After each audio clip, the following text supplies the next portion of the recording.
Ladies and gentlemen, Gene DiNapoli.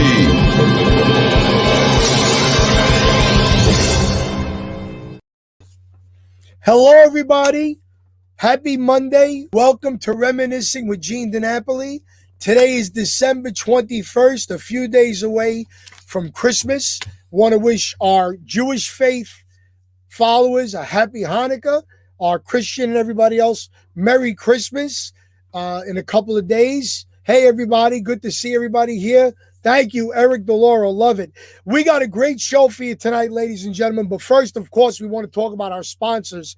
These are friends of ours and businesses that we'd like you to somehow support starting off with Dream Destination Travel, Sun-Drenched Cruises, Howard and Karen. They're the best in travel, destination weddings, and vacations. You see their website on the top. Next, for those of you that are into CBD oils, sweetheal.com. Mention my name, get 20% off all orders and a free gift. After that, for those of you that are in need of a great CPA, Francisco, the creative CPA, transfrancisco.com. Mention our podcast, get a free consultation. Next up, Pure Organic Dry Cleaners, 3166 East Tremont Avenue. Mention my podcast, pay for 3 items, get the 4th one free. After that, if you can't be with family members face-to-face and friends this season, the best way to show you love somebody and like them is to send a gift basket from Anthony's Gift Baskets. Their information is on our page as well. And then we have 2 restaurants who I'm very close to. One that I get to play very often called San Martino in Yonkers. San Martino's been there for 46 years. We're there pretty often. And then a newcomer to the show, Angelina's Restaurant and Brick Oven Pizza in the town of Tuckahoe, New York. All our sponsors' information are on our page, Reminiscing with Gene DiNapoli, under the tab that says offers. So check them out for all the information you need. Want to say hello to Anthony, our producer behind the scenes, and let everybody know we see the comments. Hi, everybody. We'll get to you very closely.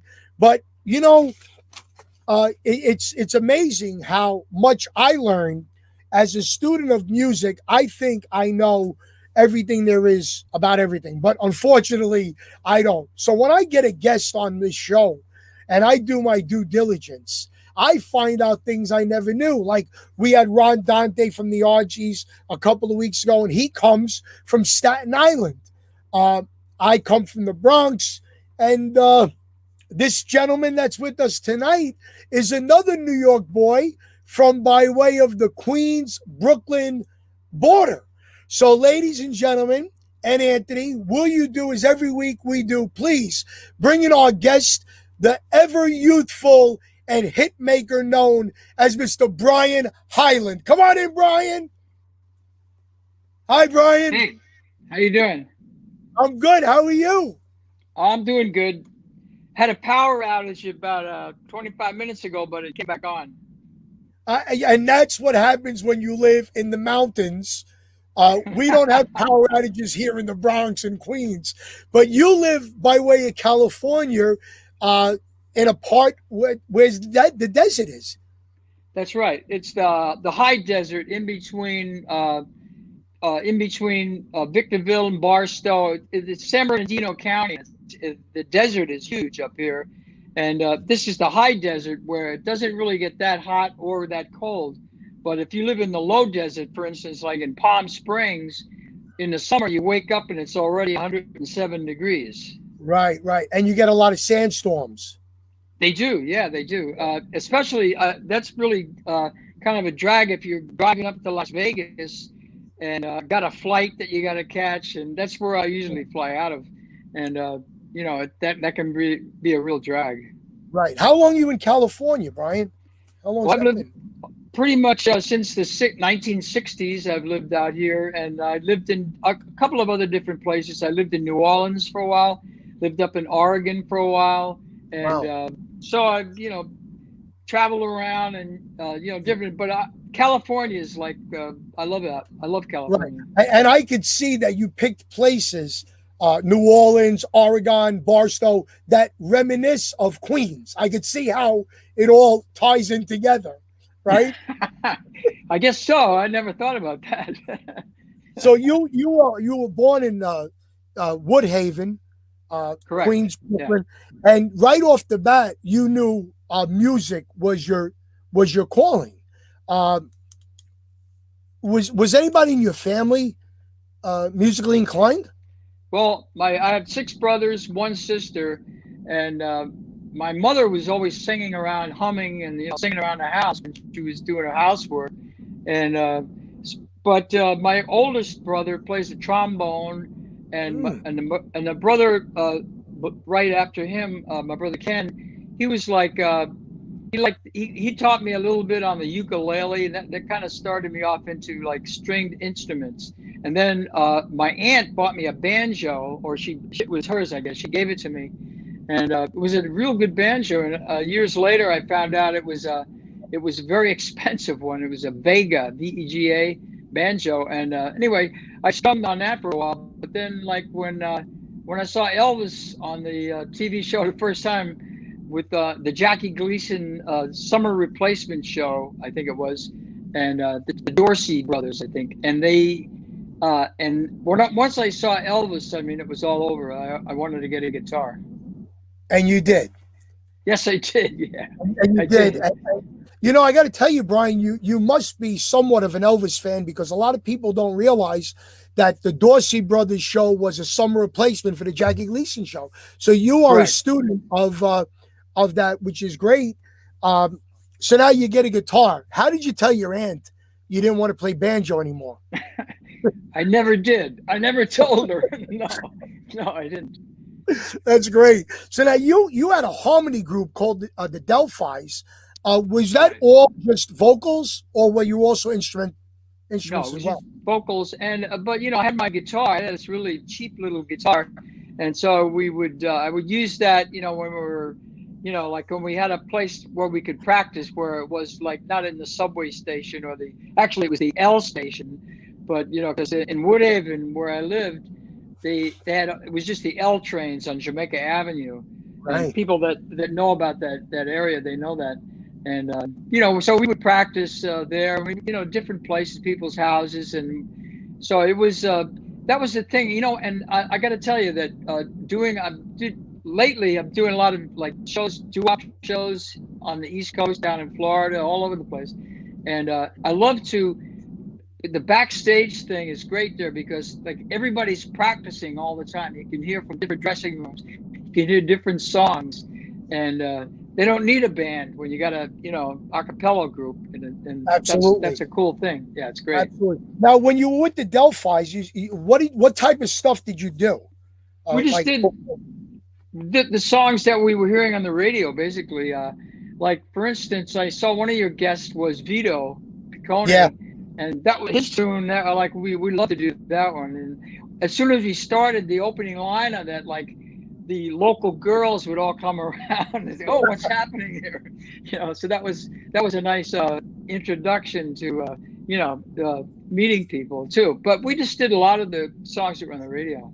right. And you did gigs here in Queens and Brooklyn. You did No. gigs I was telling someone today that the first time that I ever worked with a band actually backing me up was when I recorded my first record. Or basically, I did some demos before that and the Right. band that was in the recording studio, and I usually used Allegro Studios, which was in 1650 Broadway in the basement, I think. And so that was, I was totally inexperienced as far as, working with a band or anything like that. And of course, I learned pretty quick. Yeah. Well, you had to. You Yeah. had to learn pretty quick, because you wound up getting signed right off the bat by Cap Records. Right. And Yes. you had a little regional hit, which I happen to like because it was my mother's name, Rosemary. Right. Yeah. So I knew Yeah. that song when I was growing up. My mother would play that. Now we got Anthony, put the promo picture up. So Brian, when was this? Looks like 1962. Yeah. Okay. Yep. Nice. Nice. Now that, of course, was after Itsy Bitsy. Right. That was a series of pictures that they took. It was a really good photographer there in New York. He used to take pictures of everybody. He had, he had a gigantic list of people that he took pictures of, and his name was Maurice Seymour, and he was really good. He had these really huge cameras, like it was gigantic, and Right. the negative was probably about an 8x10 negative, actually. Wow. And but anyway, yeah, that was that he was the guy, and that in 1962, that picture like was they used that like when I was going out, and I had the song "Sealed with a Kiss," Right. and that was it that same year. So, everybody knows you for your mega hit, but it's one thing to have a mega hit, but it's another thing to have it associated with a certain time of the year. Now, Yeah. Christmas songs, Bing Crosby, Elvis, Sinatra, certain songs are always played from Thanksgiving to Christmas Day. Right. Your song, Itsy Bitsy, Teeny Weeny, Yellow Polka Dot Bikini, is the perennial favorite. And so from now until the end of the earth, when the earth finally explodes and dinosaurs come back to our land, your song will be played every summer, all year long, but every summer from Memorial Day to Labor Day. So that puts you in a different category of other people. So how do you feel knowing that you only have a hit song, but it's a hit song associated with what every school boy and girl loves, summer, because there's no school, and Right. just a good time. That must make you feel pretty good. Yeah, well, the other song that I mentioned, "Seal with a Kiss," is also, though we got to say goodbye for the summer. It's also Right. a summer type, theme to that also. Right. But I was just lucky to get that, the first one, Polka Dot Bikini, and that was it kicked the door open to the world of showbiz for me. Right. Anthony, put that 45 cover up of Itsy Bitsy Teeny Weeny for me, please. Anthony, Polka Dot Bikini contest volunteer judge.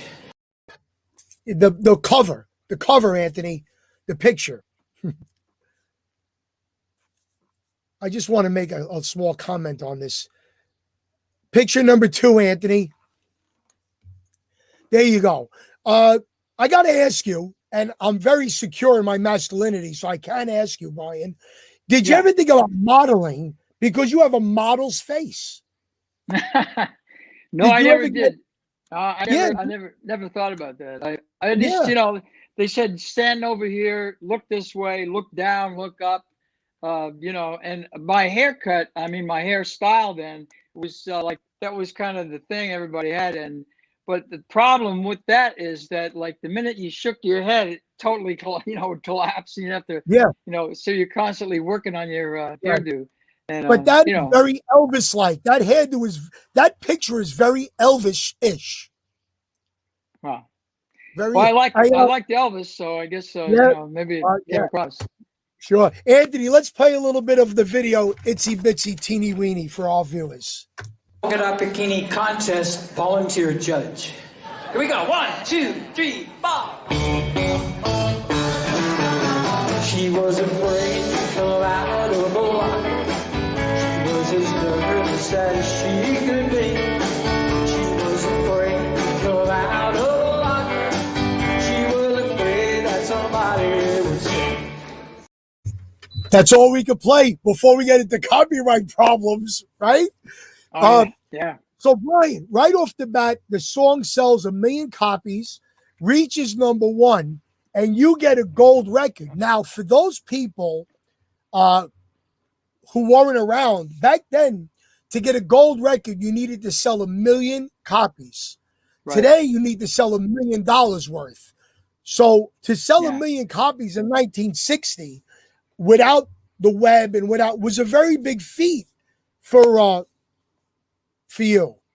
Yeah, it was my second record, and I was right up there at the time. If you look at the chart from that week when I was actually number one, it was Elvis Presley was "It's Now or Never." That was the other, and Roy Orbison, "Only the Lonely," and Brenda Lee, "I'm Sorry." They were all in the top 10 at the same time. You had good company.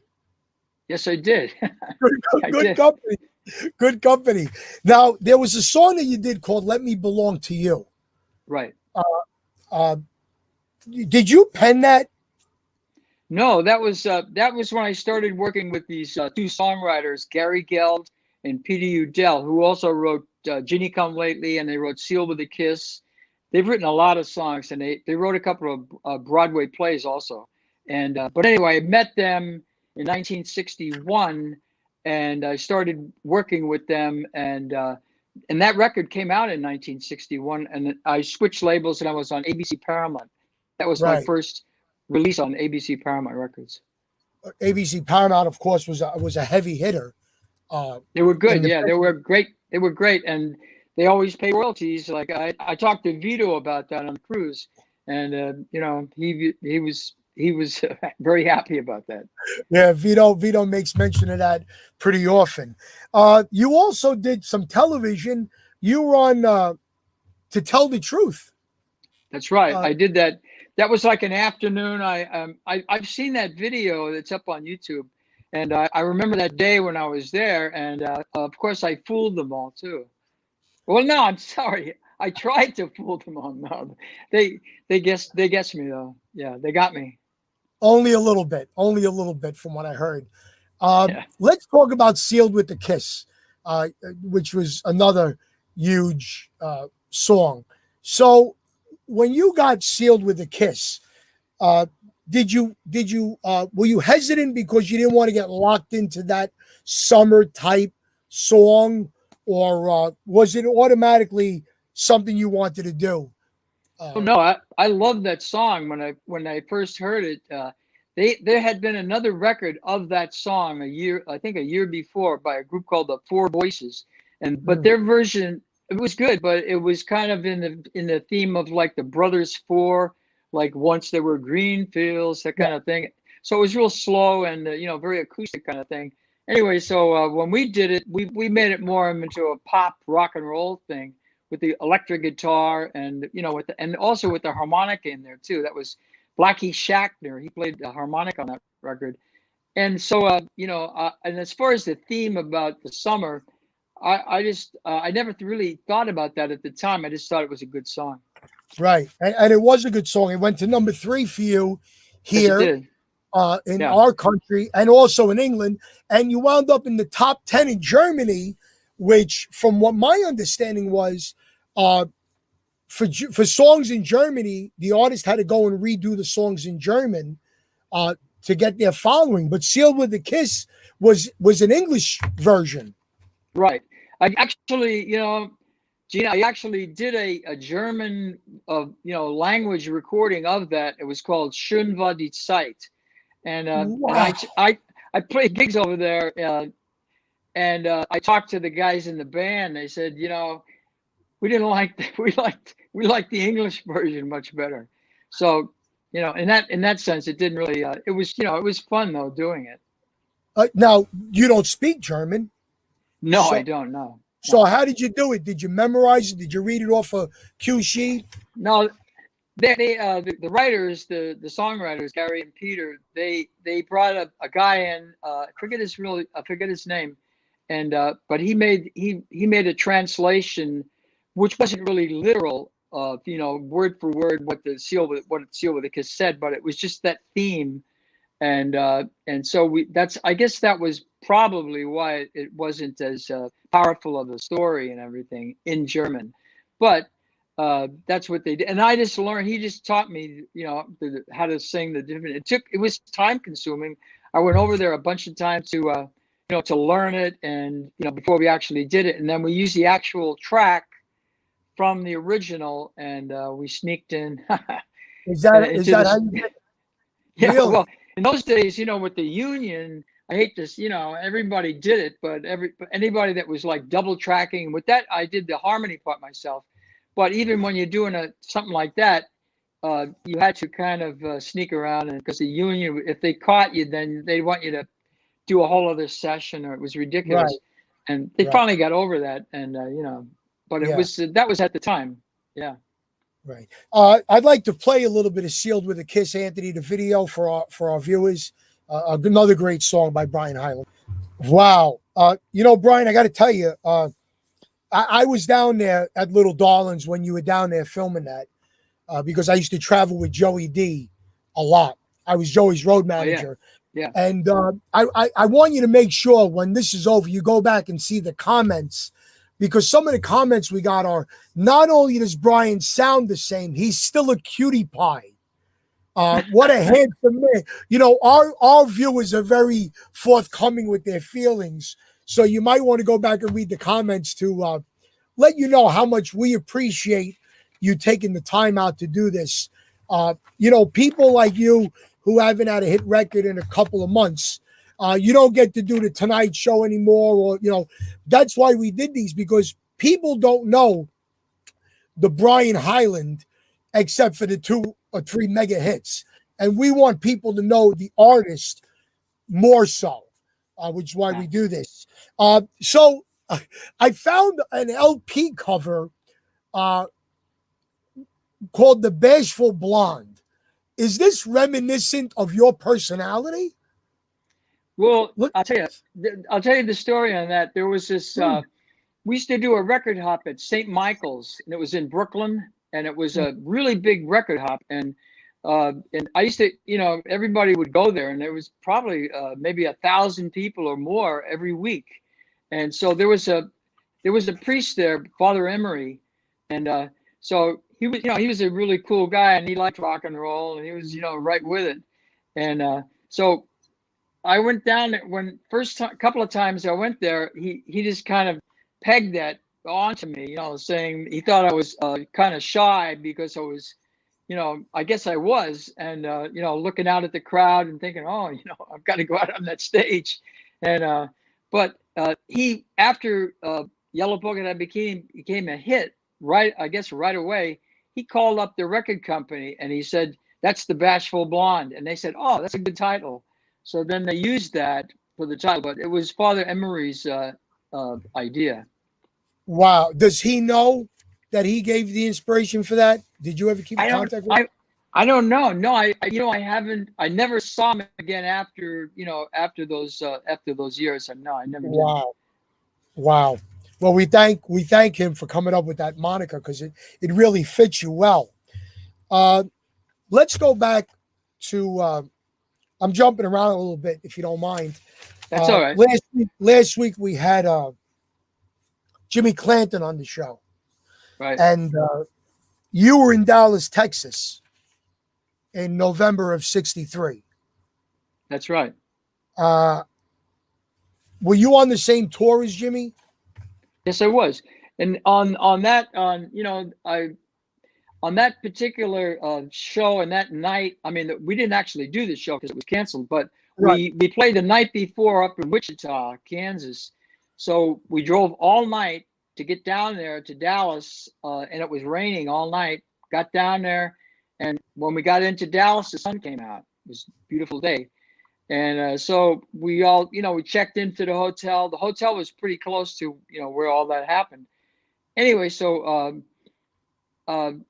somehow or another, we found out that there was going to be a motorcade, and the president was going to be in the motorcade, and it was just a couple of blocks from the hotel. So I had a camera. I brought it with me, and I got a couple of the guys from the Dovels and Myron Lee, he had the band that was backing up the whole show.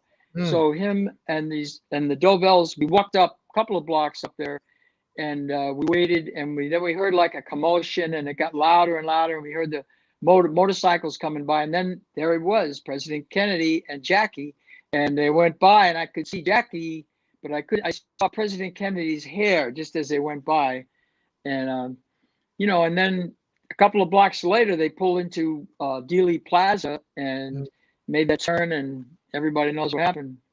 Right. A very shameful moment in American history, to say the least. And it's Yeah. funny how you just mentioned the Dovells. They're going to be on our show next week. Yeah. So in three weeks in a row, we had Jimmy Clanton, yourself, and the Dovells.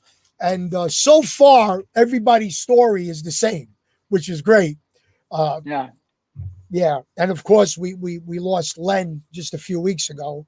I So, know. yeah. Len was he was a nice, really nice person. I had the opportunity later on, I guess around 1990. I think it was around 1990 or 91 that Len and Chris Montez and myself did a tour over in the UK, and was like a month and a half. We were over there one nighters every night, and played all over the England, and I guess we played in Wales, and I don't know if we played Scotland.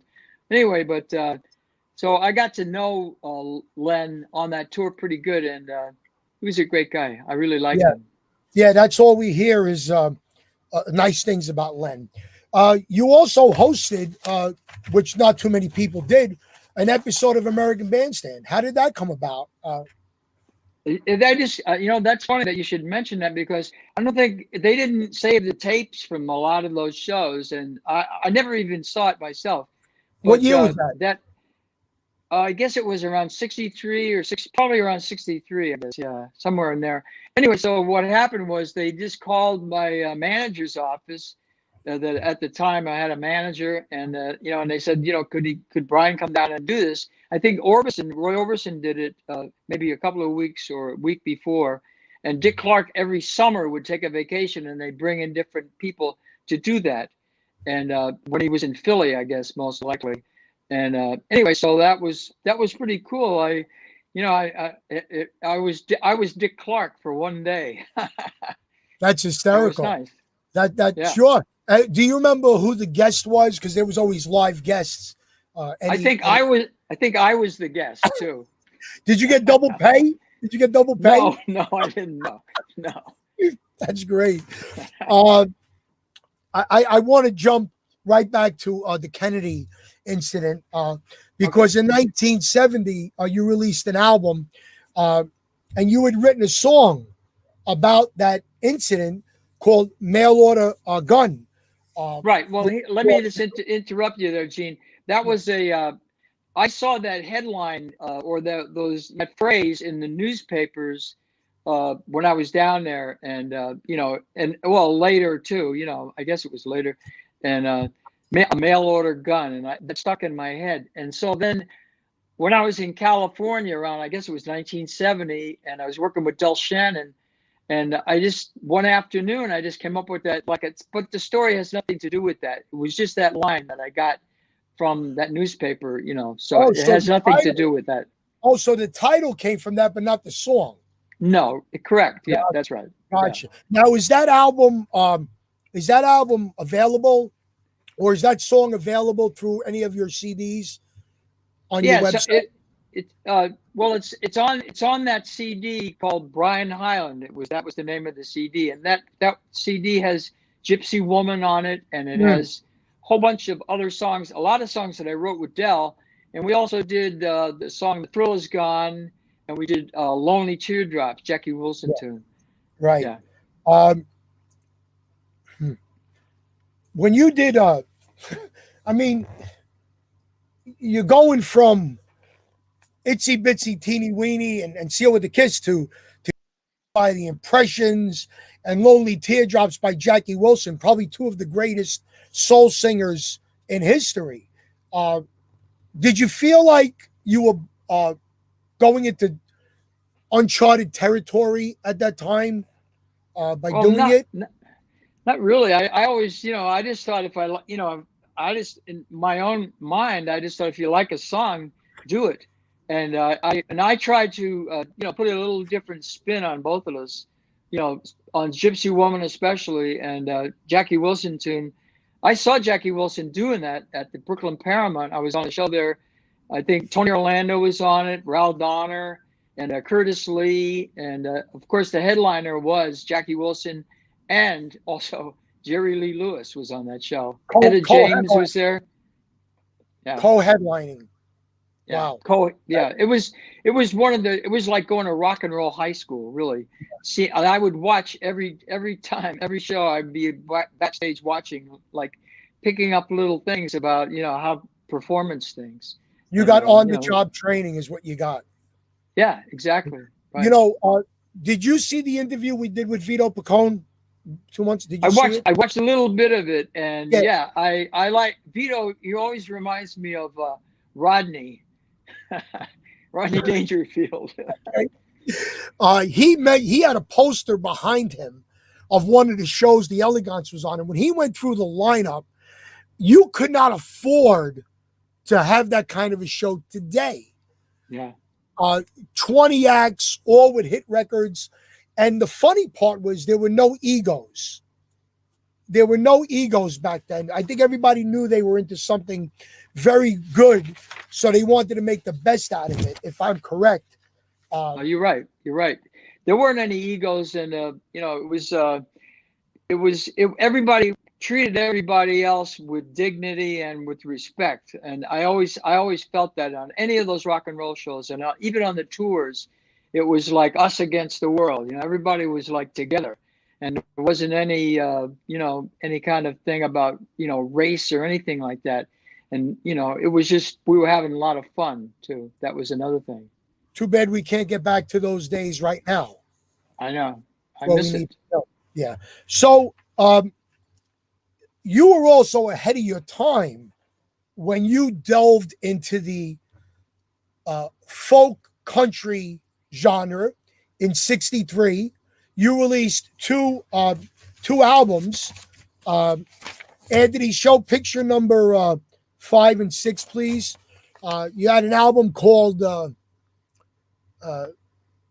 Rock and Folk, and then the next one you put out was Country Meets Folk. And Right. this was not normal for a kid from Queens. No. How did But you know come what? up- Yeah. Well, I was always kind of attracted to country music because I liked the guitars. I was always, that fascinated me. And I guess when I was really very young, there was a station I would hear from West Virginia. I think it was WWVA, and I would hear that at night. And I love to listen to that station.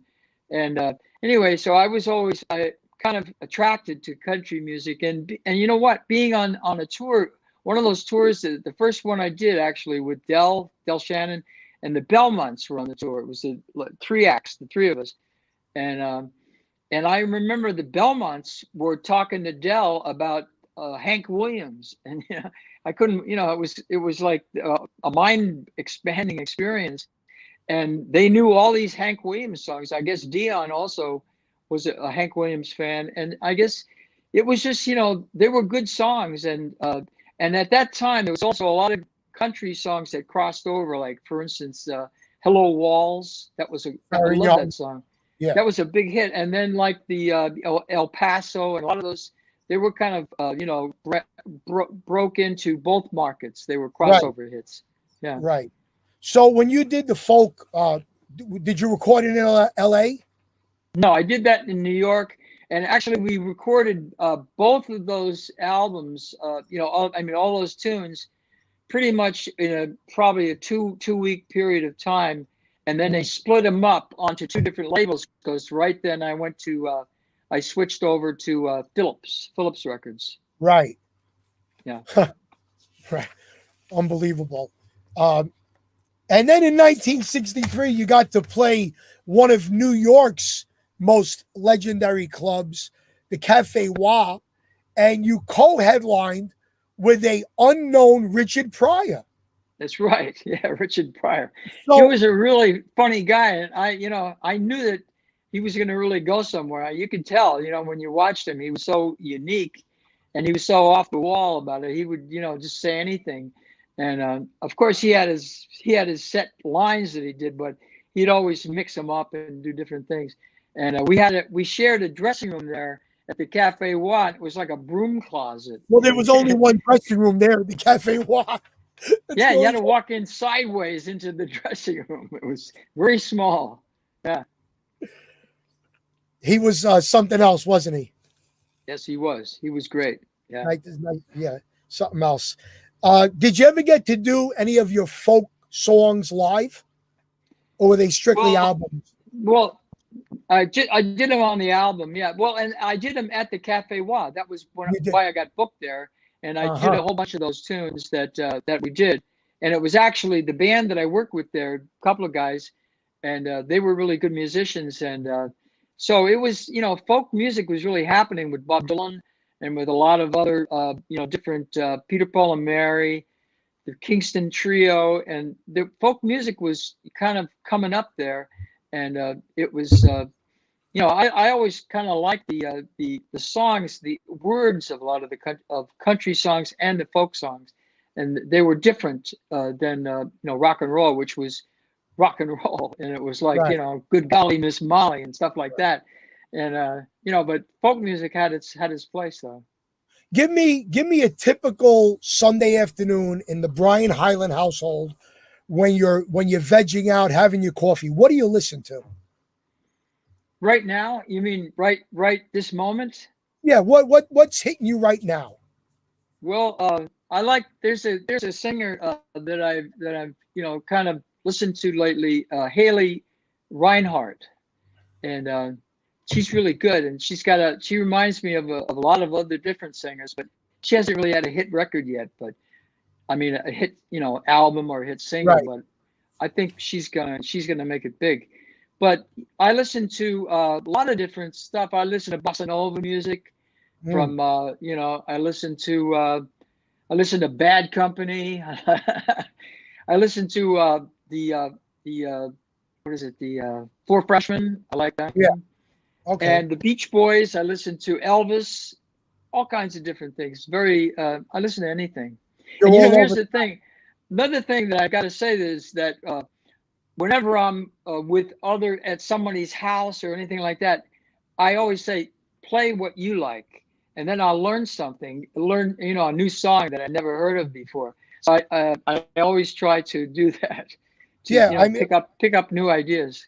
Absolutely. As an artist, if you're boxed in, then you can't grow.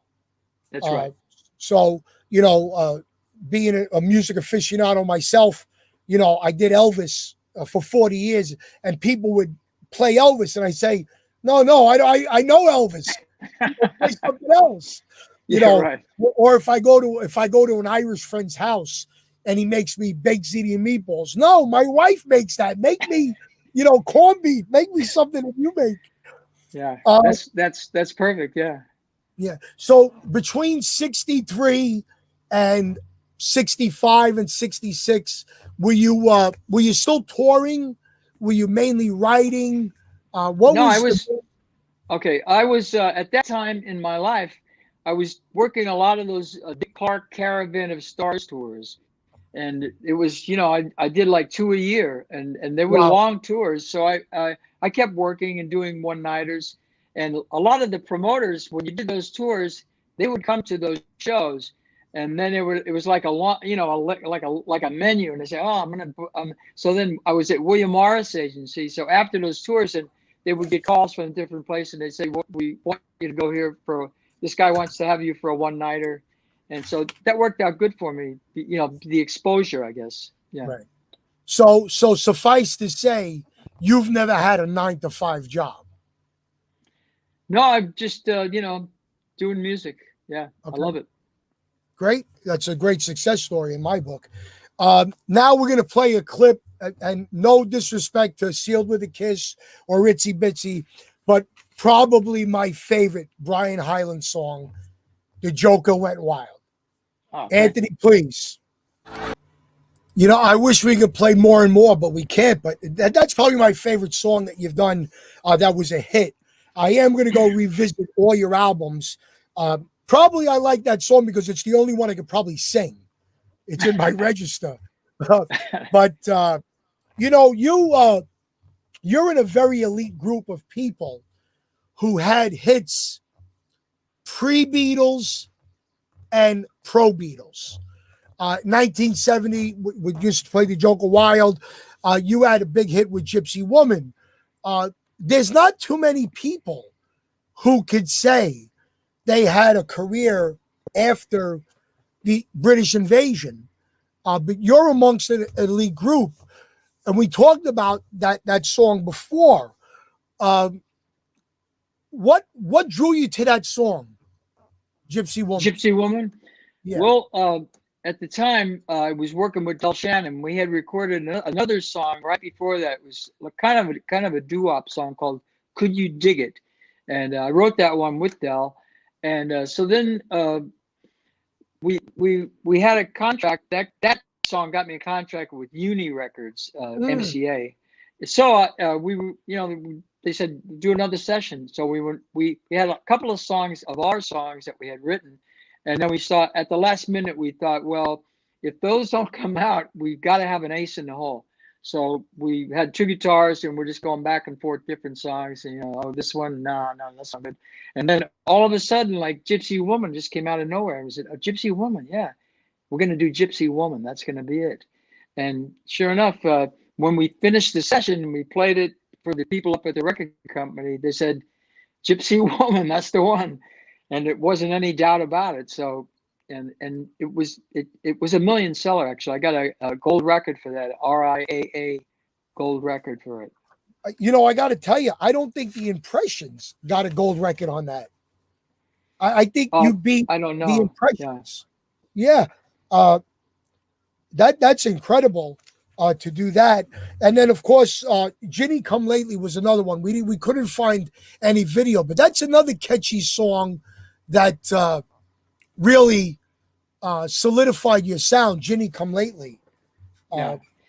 That was right before Sealed with a Kiss. It was the record preceding Sealed with a Kiss. And actually, it went up to, I think, number 20 on the Billboard charts. And but it kind of cool because over in Europe, in Germany and in Holland and in England, Scotland, Ireland, all those places, it was a big hit, and it was like up in the top 10 in a lot of those countries.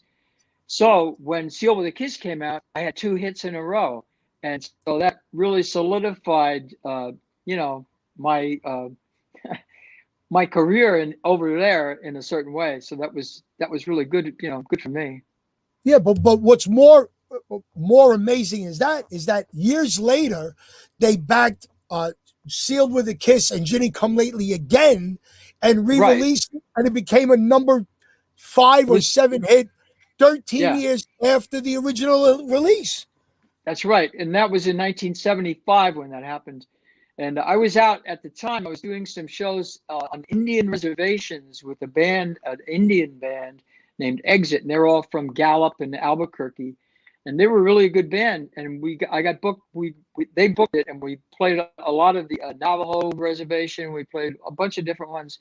So we took a little time off and went to my wife at the time, Rosemary. We went to her granddad's house just, to hang out. And while I was there, I got a phone call from a promoter in England named Henry Sellers. And he said, Brian, are you sitting down? I said, what do you mean? He says, your record, Sealed with a Kiss, is in the top 10. Can you come over and do Top of the Pops, which was the big show of all, the records that were in the top 10 or whatever.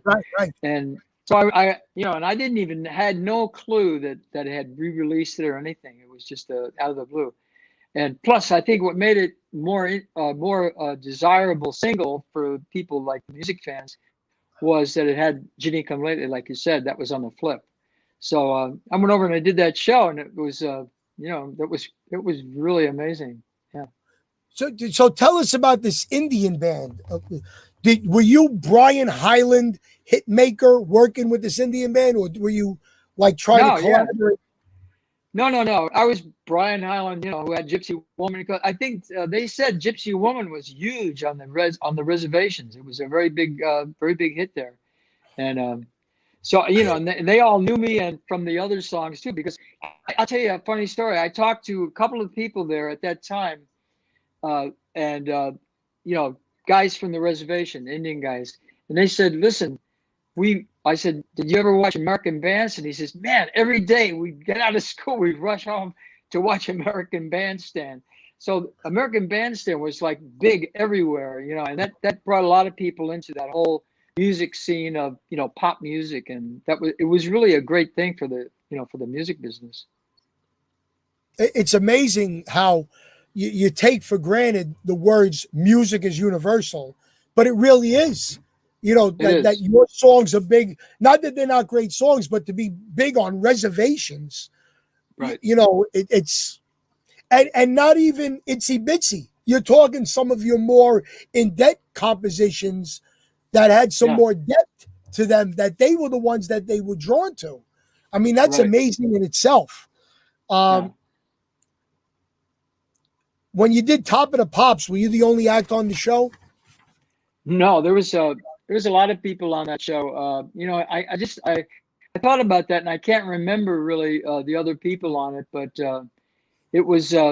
I'm kind of thinking maybe that group from Scotland was on it. I can't remember the name, but ABBA? No, not ABBA. No, you know, I'll tell you, that girl in ABBA, I think her name is the blonde girl in ABBA. She did a version of "Sealed with a Kiss." And it was great. It was a great version, and I like it the best of all the different ones that covers of "Sealed with a Kiss." I think her name is Agnetha. I think her name is Agnes. Agnetha. We got to look for that. So at this time, you were bouncing around between New Orleans and Oregon. Where did you find the most inspiration for your writing? When you lived in a certain place, did you find inspiration somewhere? Well, when I was down in New Orleans, it was, you know, I was working down there with Alan Toussaint, and you know, Alan, you know, Southern Nights. He's written all kinds of Mother-in-Law. He did all those records with Lee Dawsey, and you know, I mean, he was like a giant hit-making machine there in New Orleans. And I wrote a part of a song when I was down there, and I played it for Alan, and it was a song that I just released this summer, or, you know, a couple of months back, called "You Got a Message." And I played a little bit of that for Alan when I first started working on that song, and he said, "Yeah, I think you got something there." So that kind of inspired me, and I finished the song, but then I kind of I just let it walk, you know, I just left it and didn't really think about it. And then recently I kind of reworked it in my studio here, and put it out, and it's up on Apple Music, and it's on Spotify too, so people can check it out. Great. Yeah, we're going to be pushing a lot of that. You worked with one of the most creative and what's the word I'm looking for? Wacky people in the business when you worked with Rick Danko.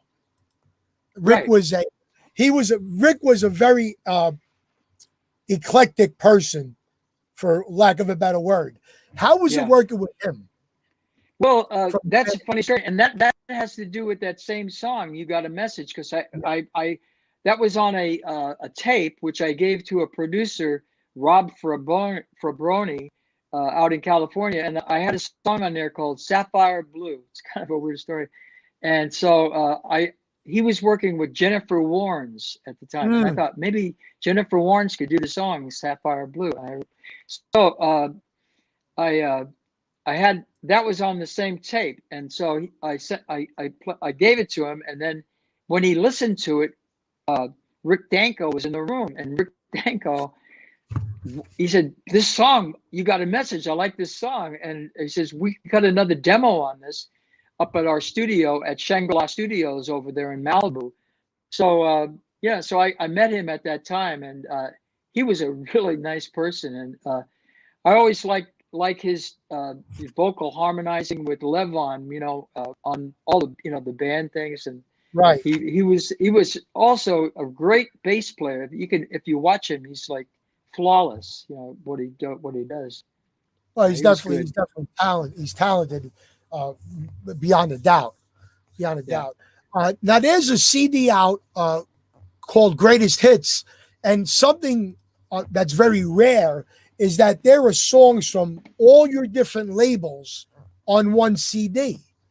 Right. Did you broker that deal? How did that happen? Because that's unheard of.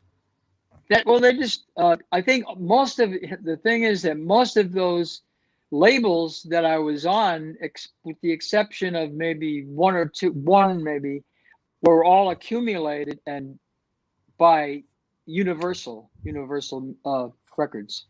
They bought those different companies one at a time, and it was like ABC, Paramount. They bought and Uni, the stuff I did there, and then also Phonogram, which would have been Philips, and so they all just got on there. Just I guess it was just by accident, or just a corporate thing. Yeah. Well, we're lucky to have an accident like that, because normally people have to go to all different extents to get the best of somebody's career, but we could get it all in one compilation. Yeah. You wound up doing some duets with a singer out of Deutschland, Albert West. I'm not familiar with Albert's work. Were you familiar when Albert reached out to you and said, "No, I wasn't." Actually, Gene, he was from Holland. He was from, that's where he lived. And he did a lot of work in Germany, and I'm sure he worked all over that area. Anyway, so I was contacted. It was right after I did that Little Darlings, with a couple of those clips that you played.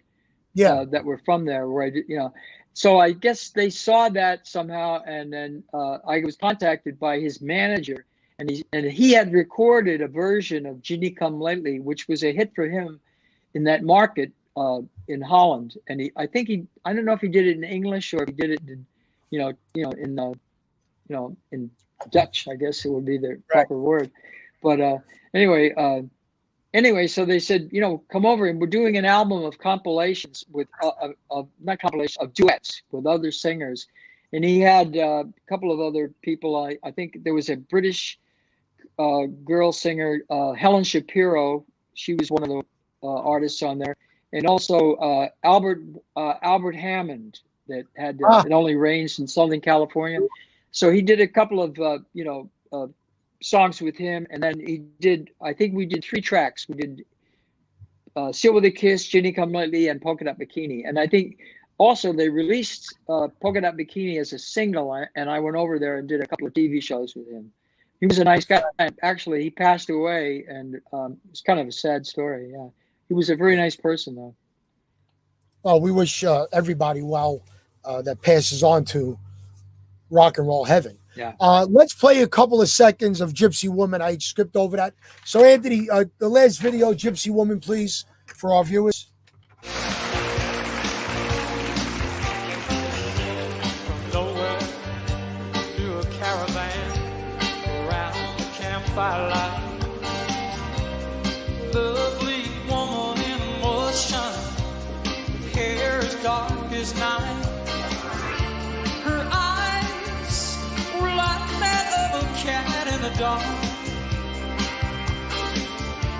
That hypnotized me with love. Great. Love that song, Brian. Love that song. You proved that a person of ethnic persuasion could do a song by the Impressions, which is great. Which is great. So now, as I read above you, your son tours with you? Yeah, my son Bodie. And he's my drummer. He's my drummer, and he's also, he's like my road manager too. So he takes care of a lot of stuff. Yeah, he's great. And how old is Bodie?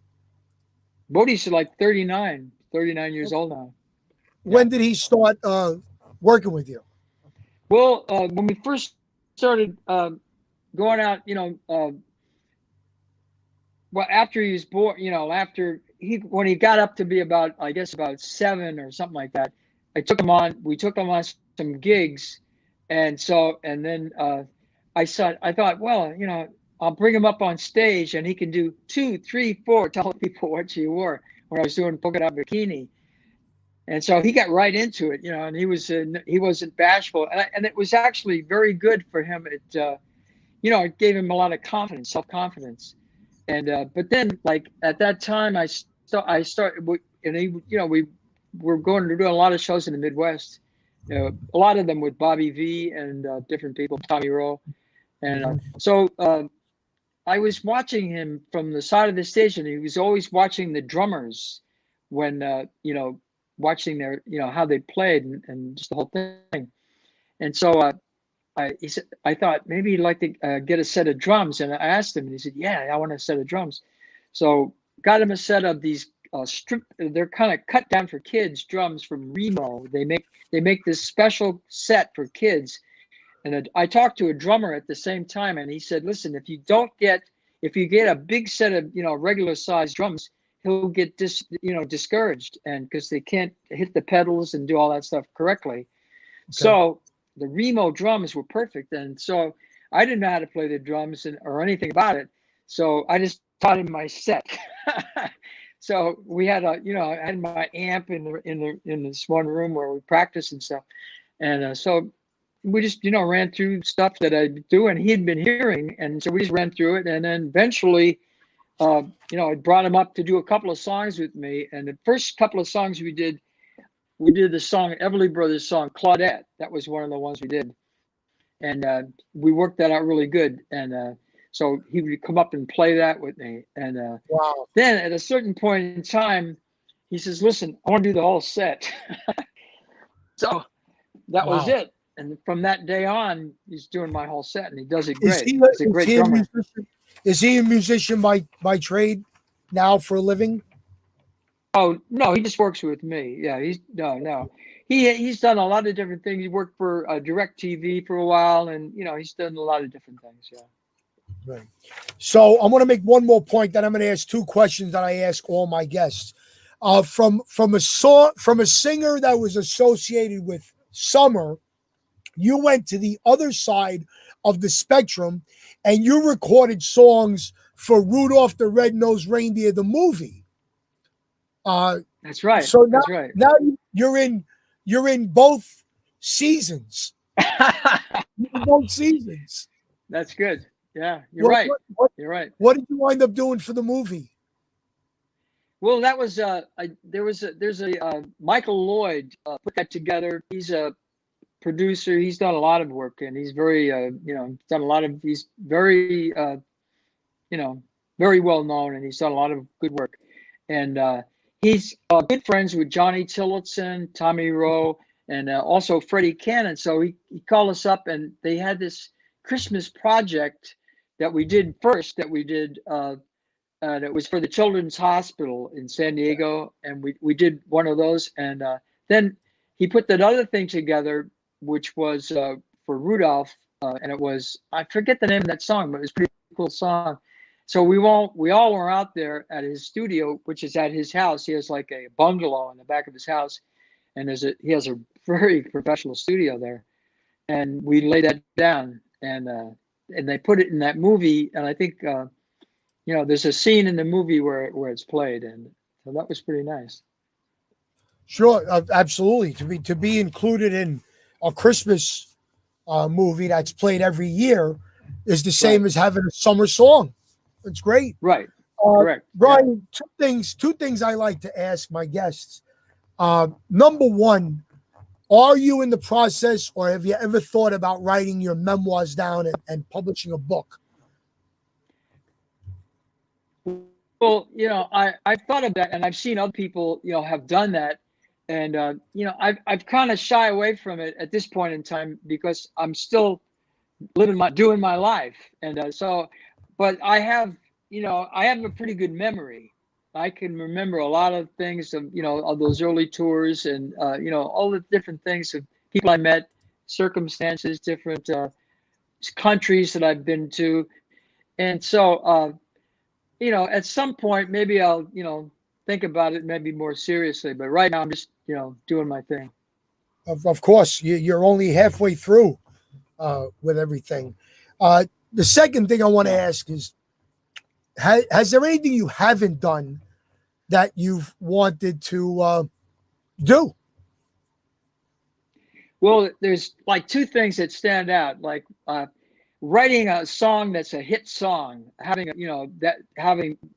still a goal that I have.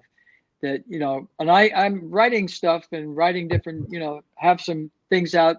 And we also just released a version of I'll Do My Crying in the Rain, Carole King and Howard Greenfield song. It was at Everly Brothers. And did that one, and that's come out. And but that's one thing. And the other thing is kind of bugs me, and I'd like to at some point do some gigs down in Australia and New Zealand, because I've been in that region of the world in Southeast Asia. I played in Singapore, Hong Kong, played in Bangkok and Kuala Lumpur and all, that area. But I never got down there to Australia. I always wanted to go.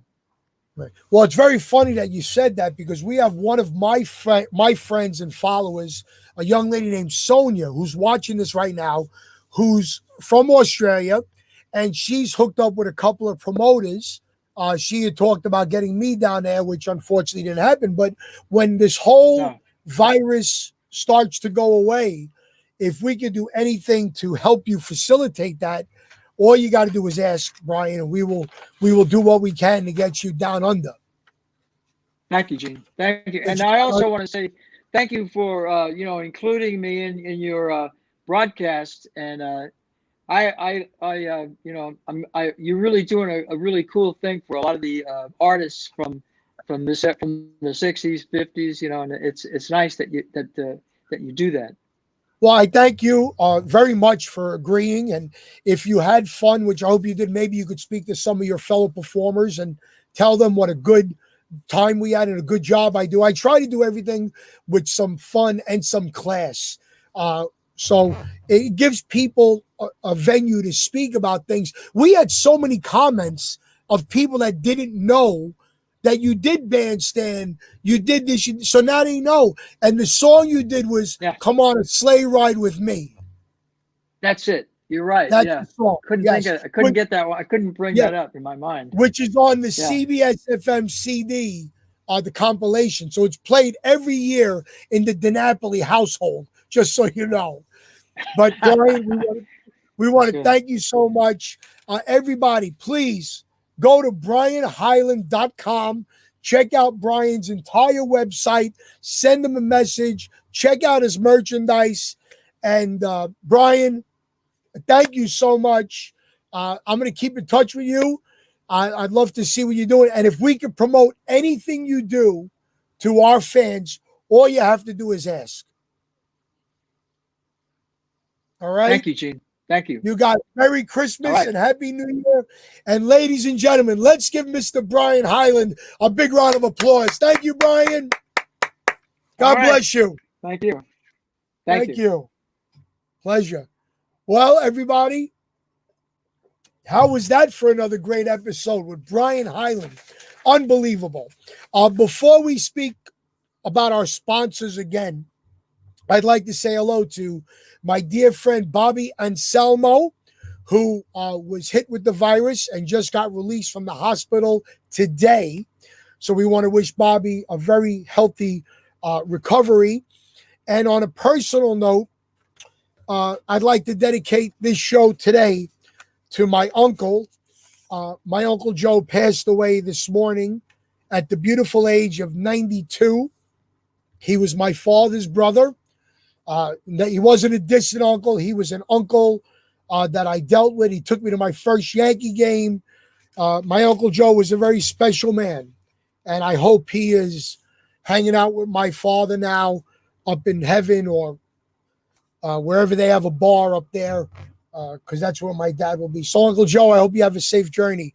Once again, we want to thank our sponsors, sundrencedcruises.com for the best in travel, sweetheal.com for CBD products, tranfrancisco.com for your CPA and accounting needs, Pure Organic Dry Cleaners, 3166 Tremont Avenue in the Bronx, Anthony's Gift Baskets. For those of you that can't be with your loved ones, send a gift basket. It means a lot. San Martino Restaurant in Yonkers, New York, and Angelina's Restaurant in Tuckahoe, New York. We want to thank our sponsors. Thank you, everybody. We're going to read the comments. Follow us on Reminiscing with Gene DiNapoli. Join my YouTube channel at Gene DiNapoli by hitting the subscribe button. The next time we see you will be next Monday. We have the fabulous Dovells. Mark Stevens and Jerry Gross will be our guests next week. And, of course, we're going to send that out to Len Barry. Thank you all, everybody. Merry Christmas. Whatever you celebrate, may it be filled with harmony, peace, love, happiness, and good food. Until next time we see you, stay safe, stay positive, stay well, and God bless you. Take care, everybody.